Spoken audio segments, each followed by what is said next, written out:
Well, these polls, as Charles accurately pointed out, they're all over the map.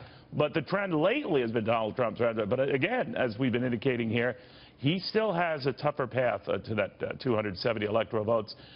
Republican pollster Lee Carter with us right now. There are a lot more possible scenarios for him, Lee, that is Donald Trump, than there was last week at this time. But what do you look at? So I'm looking right now at trend lines. So if you imagine a week ago, Nate Silver had a 1 in 10 chance that Donald Trump would be the next president. Yesterday, he had a 1 in 3 chance. Momentum has shifted. By the way, he's not reliable because this is the same dude who said when the Cubs are down 3-1, they had a .17 chance of winning it all. So enough with you, but go ahead. Fair enough, fair enough. But to me, what's important to look at with all of these polls is trends, because they are all over the place.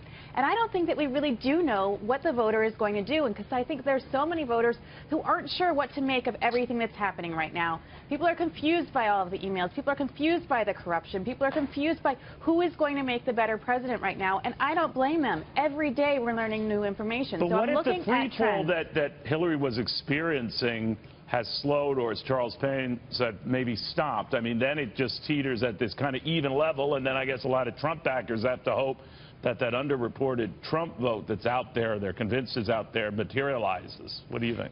Well, I think that we have seen the sort of the impact of everything now has taken hold. I think it was going to take about a week. So we're going to have new information now to see any big trends. But here's the thing. Right now, if you look at the Real Clear Politics average on the Electoral College, she is down to only having 224 predicted wins. That doesn't get her to 270. And if you look at the swing states right now, and you look at those polls, you look at Florida, New Hampshire, North Carolina, Ohio, Nevada, Arizona, Iowa, Colorado, all of those today, Donald Trump has an advantage in. If he were to win all of those states, he is going to win, and he's going to be the next president of the United States. So we do need to look at those polls, and I think it's really important. The other thing that I'm looking at, and I think it's really important to look at this, is the trustworthy numbers of Hillary Clinton have dropped almost 10 points in a week. 10 points Is that right? in a week. She was neck and neck with Donald Trump. There are some polls that have her now at 38, some at 36. She has lost almost 10 points in a week, and that is critical, because when you're making this decision, you must feel that you can trust this person. If she's lost that, she's going to lose the benefit of the doubt, and people are going to have a harder time going out to vote for her. Now, does it mean they're going to vote for Donald Trump? I'm not sure. Does it mean that they might not go out and vote at all? That could happen, and if that happens, that works to Donald Trump's advantage, too. Voter suppression will work for him because he's got enthusiastic base, and that's another thing that we've seen shift this week. Enthusiasm for Donald Trump has increased by 7 points, and it's dropped for her by 6 points. Another real good indicator of who is going to turn out at the polls. So when, I think that we're looking at a trend line that makes it possible for Donald Trump. Now, that's not to say that it's, anyone out here is going to tell me I'm crazy if I'm saying that it's likely, but I do think that it's definitely possible. And if this enthusiasm holds true, you're going to see on Election Day more Republicans, more Trump supporters going out to vote than Hillary supporters.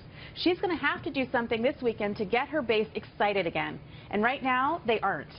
Well, they're going to bring on the entire Obama family to try to get it going, and also Stevie Wonder. Well, so there you go. Yep. All right. Thank you, my friend. Lee Carter, crunching the numbers here, looking at it. I think there's something what she's saying, because we are seeing sort of a shift, that to me feels a lot like 1980. I could be very, very wrong, but I doubted America.